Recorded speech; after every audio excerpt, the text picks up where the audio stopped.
Thank you, Paul and Mitch, for the introduction and for your tremendous leadership. You folks have done well.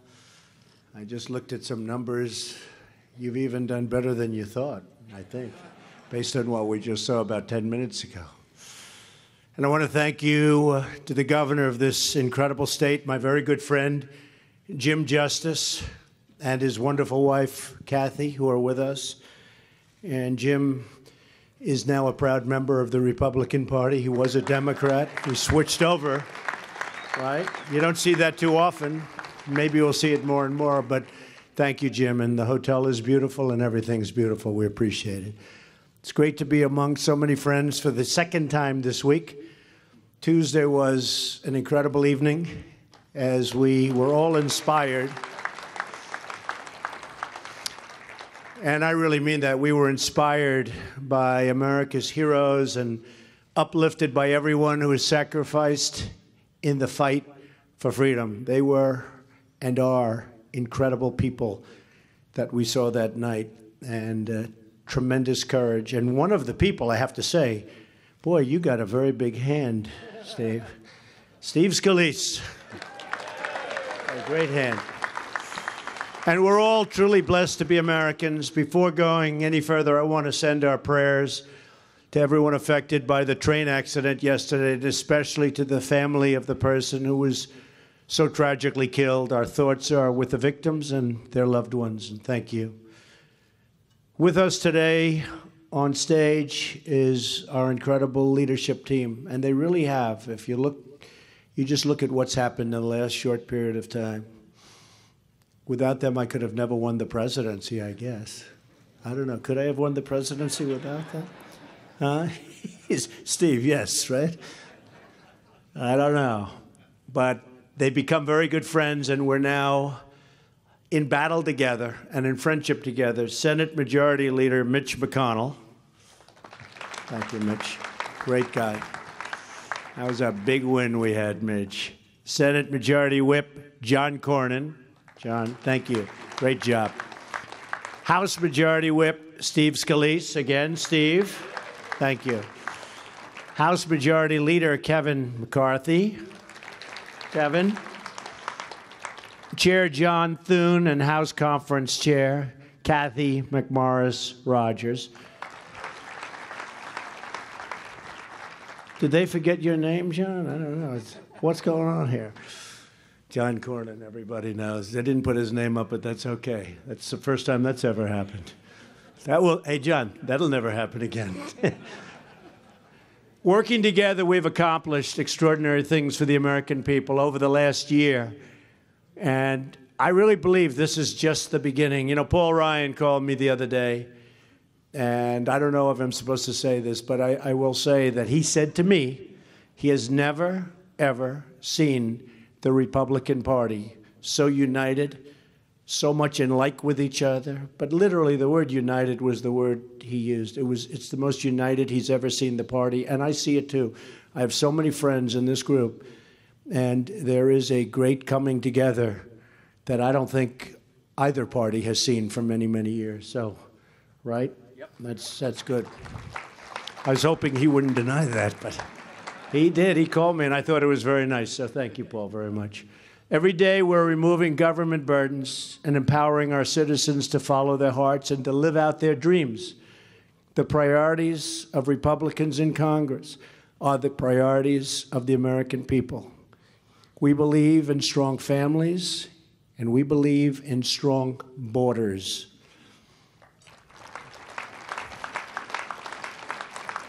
We believe in the rule of law, and we support the men and women of law enforcement. We believe every American has the right to grow up in a safe home and attend a good school and to have access to a really great job. And we know that for Americans, nothing, absolutely nothing, is out of reach, because we don't know the meaning of the word quit. We don't quit, and the Republican Party certainly hasn't quit. Because if we did, we wouldn't be here today. We'd be sitting home saying, boy, that was a tough year, instead of that was one of the greatest years in the history of politics, in the history of our country for a party, what we've done and what we've accomplished. I don't think it's been done, and certainly not by much. We had a year that was almost, I would think, unlike any. It was a tremendous success, and I give everybody in this room the credit, and I give certainly these people behind me tremendous credit for what took place, especially in that last month. That was a month of tremendous pressure, and that was people that were able to act under pressure, my favorite type of person. They were able to act under tremendous pressure. So I just want to thank you all, because that's what it was all about. And, you know, it was interesting. While we had a great year, we weren't being given credit for it. Regulations at a level that nobody's ever done. In 1 year, we knocked out more regulations than anybody. Supreme Court justice, judges all over. So many different records, so many successes. But when we got the great tax cut bill, and we call it the Tax Cut and Jobs Bill, we got that. It was like putting it all in a box and wrapping it with a beautiful ribbon. We started getting credit, not only for that, but for all of the other things that we did during the year. It's amazing the way that happened. I was surprised, actually. But we got a lot of credit from a lot of people, and all of a sudden they're saying, while he had a lot of accomplishment, and then they went on to do the thing. But the fact is, you understand that. But we really did. We got a lot of credit. It all came together in that final month. And so I give everybody in this room really kudos. We're a nation of builders and dreamers and strivers and fighters. And together we're building a safe, strong, and very proud America. Already since the election, we've created 2.4 million jobs. That's unthinkable. And that doesn't include all of the things that are happening. You're going to see numbers that get even better. The stock market has added more than $8 trillion in new wealth. Unemployment claims are at a 45-year low, which is something. After years of wage stagnation, we are finally seeing rising wages. African American and Hispanic unemployment have both reached the lowest levels ever recorded. That's something very, very special. And when I made that statement the other night, there was zero movement from the Democrats. They sat there, stone cold, no smile, no applause. You would have thought that on that one they would have sort of at least clapped a little bit, which tells you perhaps they'd rather see us not do well than see our country do great. And that's not good. That's not good. We have to change that. And as I said, we've eliminated more regulations in our first year than any administration has ever eliminated. And that means 4 years, 8 years, or in one instance, 16 years. In 1 year, we've knocked out more regulations. It's an amazing thing. And I happen to think that that is every bit as important toward our success as the tax cuts. I have many business friends and many people in business that came to me and they say that, including small businesses, they say the fact that they no longer have to go through years of turmoil in getting approved and getting approvals and getting rule changes and getting all sorts of things and getting old while they're waiting to get them. The fact that all of that is gone is probably as important or even more important to the massive tax cuts we've gotten people. So that's something. We've signed into law the biggest tax cuts and reforms in American history. And I have to say, included in there is the individual mandate. We repealed it. That's a big one. That's so big. By itself, that would be a big achievement. And we sort of take it as, well, that was included. And ANWR, one of the great potential fields anywhere in the world. And I never appreciated ANWR so much. A friend of mine called up who's in that world and in that business, said, is it true that you're thinking about ANWR? I said, yeah, I think we're going to get it. But, you know, he said, are you kidding? That's the biggest thing by itself. He said, Ronald Reagan and every president has wanted to get ANWR approved. And after that, I said, oh, make sure that's in the bill. It was amazing how that had an impact. That had a very big impact on me, Paul. I really didn't care about it. And then when I heard that everybody wanted it for 40 years, they've been trying to get it approved, I said, make sure you don't lose that war. But it's great for the people of Alaska.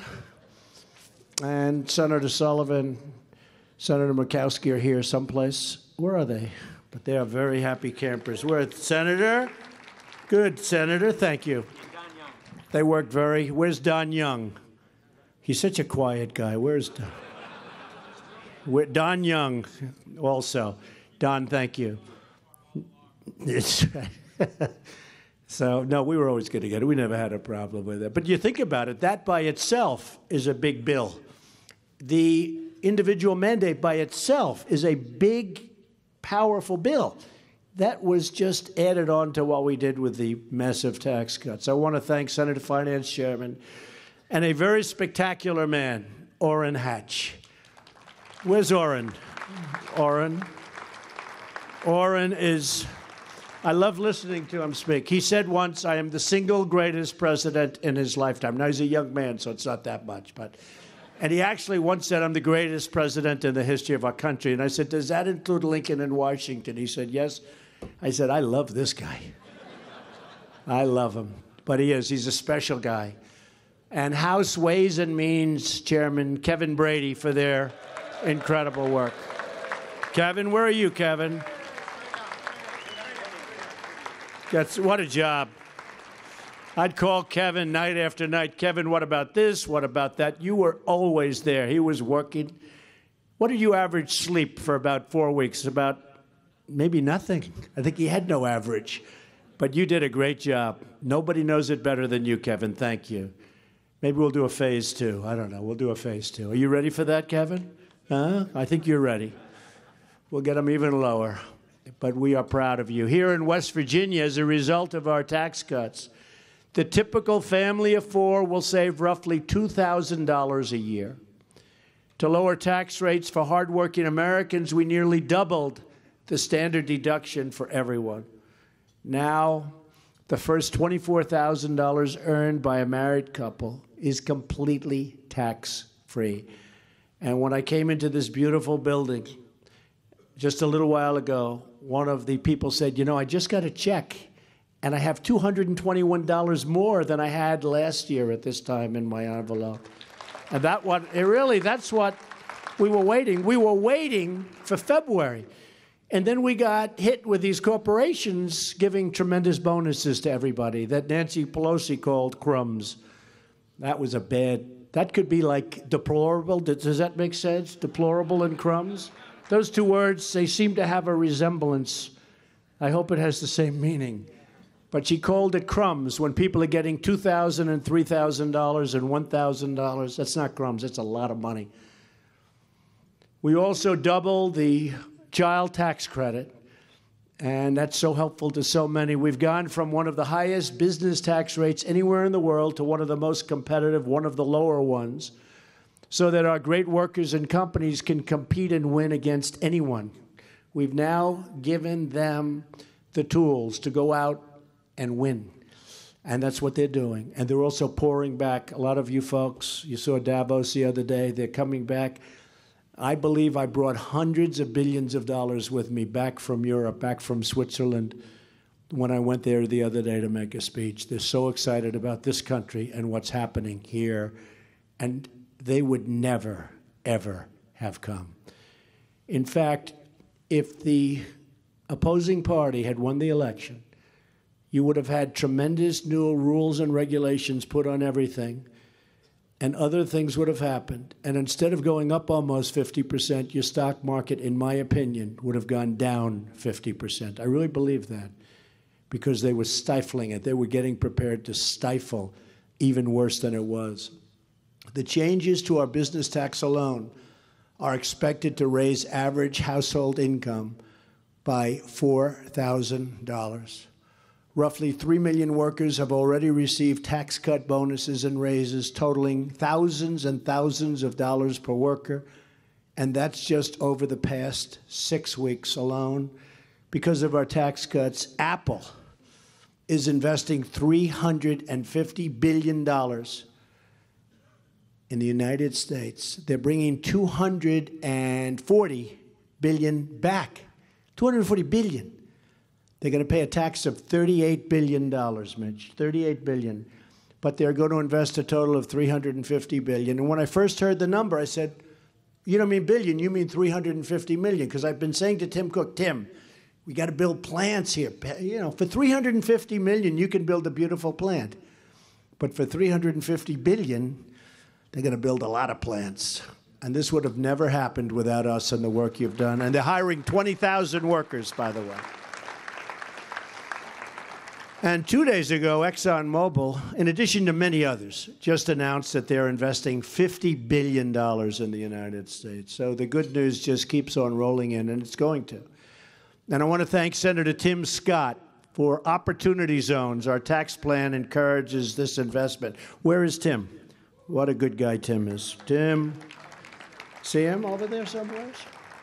Thank you, Tim. But we're investing in distressed communities to create more jobs for those who have too often been left behind.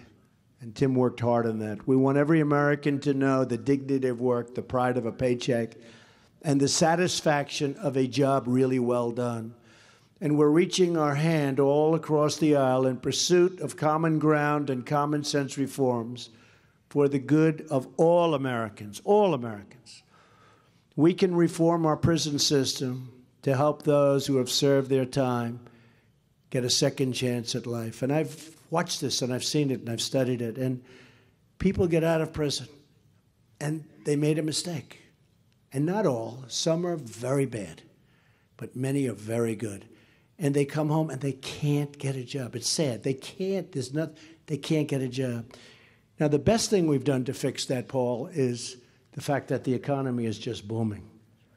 I mean, that fixes it better than any program we can do, anything we can do at all. But the economy is so strong now and so good, and so many companies are moving in, that I really believe that that problem, it's a big problem, is going to solve itself. But we're working on it.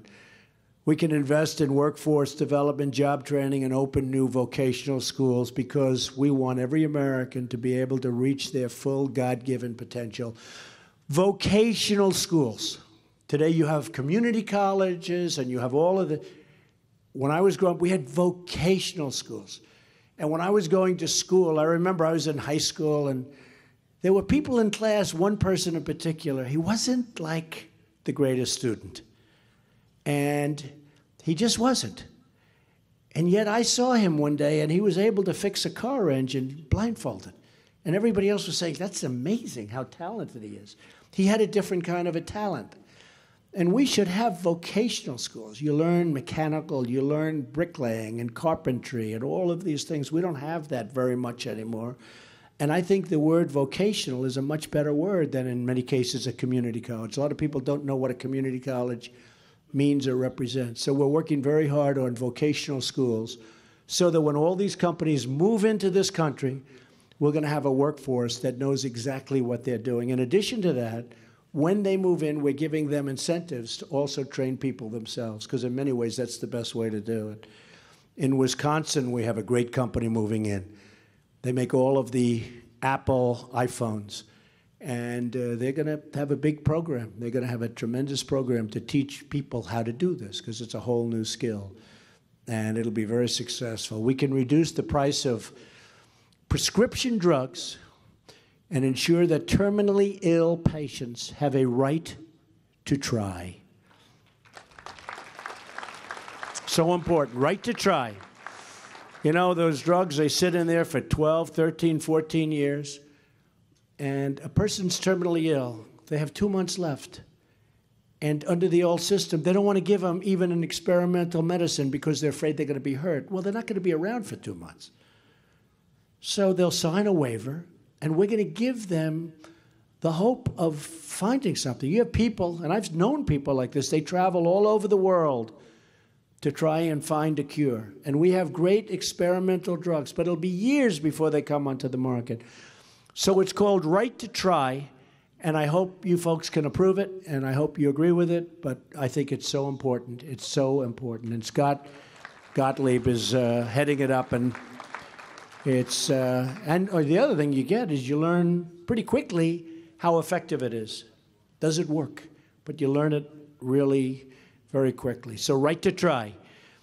We can fix bad trade deals and negotiate new ones that are fair. And the most important word to me on trade is reciprocal. Because we have deals where companies will send in a motorbike, we charge them nothing. But when we send a Harley Davidson or a motorbike to those countries, they charge us 100% tax. That's not fair. So they'll send their motorbikes or something into us 0. We send it to them 100%. That's not fair trade.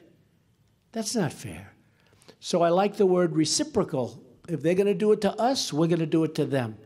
And what's going to happen is your numbers are going to either come down or we're going to make a lot of money. And either one is okay as far as I'm concerned. We can rebuild our crumbling infrastructure, and we will. Streamline the horrible approval process. Roadways that take 12, 13, 14 years to get approved. We used to build them in 3 months, and now it takes years and years of approvals. We're going to bring that down ideally to 1 year. It's 2 years is our goal, but 1 year is our real goal. And we can get it done under budget, and we want to get it done ahead of schedule, because you don't have too many of them. Under budget and ahead of schedule. We can deliver for our police, our veterans, and our brave service members. And finally, after decades of waiting, we can finally pass immigration reform that protects our country, defends our borders, and modernizes our immigration rules to serve the needs of American workers and of American families. So important. One of the strengths of the Republican Party is that we're a big tent with many diverse views, but the one thing we can all agree on, and that's that in every decision, we make it our highest priority to serve and to protect the American people. We want an immigration policy that's fair, equitable, but that's going to protect our people. We want people coming in to our country based on merit and based on the fact that they are going to love our country and they respect our people in our country. We don't want visa lottery. Pick a lottery ticket. Pick a lottery. We don't want that. So we want it based on merit. We have a chance now to pass into law the immigration reforms that the American people have been demanding for decades and that many of you have been working on for your entire careers. We have a great opportunity as a Republican Party. As the Republican Party, we have a great opportunity. We're getting very little help from the Democrats, but I hope after I leave this room, we're going to get a call from these people, say, let's go. You know, they talk a good game. We have to get help from the other side, or we have to elect many more Republicans. That's another way of doing it. Really, that's another way of doing it. And based on the numbers we just saw, we have a real chance of doing that. You know, 18 is going to be very interesting, but we've got to do one or the other. Either they're going to have to come on board, because they talk a good game with DACA, but they don't produce. And so either they come on board, or we're just going to have to really work, and we're going to have to get more people so we can get the kind of numbers that we need to pass in a much easier fashion legislation. And to get it done, we'll all have to make some compromises along the way to get it done this way. Now, to get it done the other way, if we win more, we don't have to compromise so much. Okay? With the tax bill, we got what we wanted because we had essentially a unanimous vote. But we have to go and we have to get it done and get it done properly. And we're going to have to compromise unless we elect more Republicans, in which case we can have it just the way everybody in this room wants it. We have to be willing to give a little in order for our country to gain a whole lot. If we're united, if we work together for the good of the nation, and we can fulfill our sacred duty to the country and to our incredible voters, we have really fulfilled a solemn promise. As you know, I have put forward an immigration framework based on many months of meeting and working with Tom Cotton and working with John Cornyn, who was in the office the other day, and David Perdue, incredible people, and Bob Goodlatte, who's out here someplace. really incredible people. And it's a strong bill, but it's a very fair bill. And it protects our borders. We have to protect our borders. It includes reforms that are overwhelmingly popular with the voters, including Democrats. The Democrats want to have, the real Democrats, they want to have their borders protected. But it includes Democrats, independents, Republicans. Americans want an immigration system that works for everybody, and they want safety. And by the way, they also want a strong military. And we have to be very powerful on our military. You know, our military has been depleted over the last long period of time, even beyond Obama. It's been depleted. We've got to build up. This should not be a party thing. This should be common sense. Without our military, we might not be here talking. We have to have a strong military. And I think we're very much on our way from the one standpoint. We're going for funding, which we need, and I think we'll get it. But we have a lot of fighting on that from the other side, and we can't even think about it. We need a strong and powerful military, and we're going to have far more powerful than we were ever before. Nearly 7 in 10 Americans support an immigration reform package that includes a permanent solution on DACA. I mean, I've been hearing about DACA for so many years. Some people call it dreamers. It's not dreamers. Don't fall into that trap. It's just much different than dreamers. And I said the other night, you know, we have dreamers too. We have dreamers in this country too. We can't forget our dreamers. I have a lot of dreamers here. But DACA, we want to take care of DACA, and I hope we will. We need the support of the Democrats in order to do it, and they might not want to do it. They talk like they do, but I don't think they do, but we're going to find out very soon. We want something that is very, very tough and strong in terms of the border. We need to end chain migration, and we need to cancel the terrible visa lottery. And those are the 4 pillars that I talked about the other night. We call them the White House framework, a plan that will finally bring our immigration system into the 21st century. The Republican position on immigration is the center, mainstream view of the American people with some extra strength at the border and security at the border added in. What we're asking for and what the American people are pleading for is sanity and common sense in our immigration system.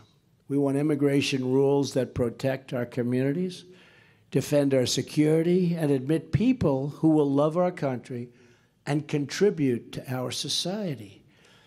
I know that the Senate is planning to bring an immigration bill to the floor in coming weeks, and I'm asking that the framework we submitted with great flexibility, working with both parties, that something very positive will come out of it for our country, for everybody, for our country. And I think that can happen. If the Democrats choose to filibuster a framework that includes a generous path to citizenship or something that is not fair, we are not going to approve it.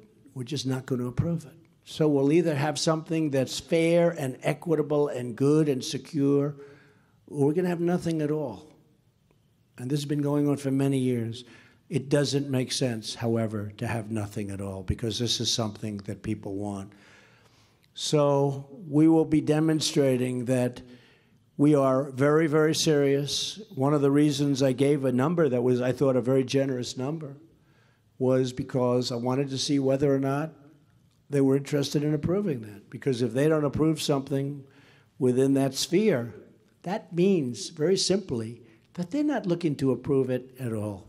They want to use it for an election issue, but it's now an election issue that will go to our benefit, not their benefit.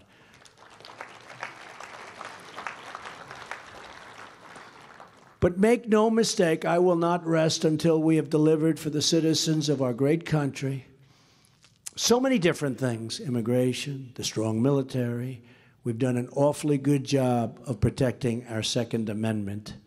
That was in question during the campaign, you remember, and we have done a very, very good job. For the last 12 months, I've kept one promise after another, and we're just getting started. So often I'll see, and I must say 6, 7 months ago, they were saying, he didn't fulfill his promise on this or that. I've said, I've only been here for 4 months.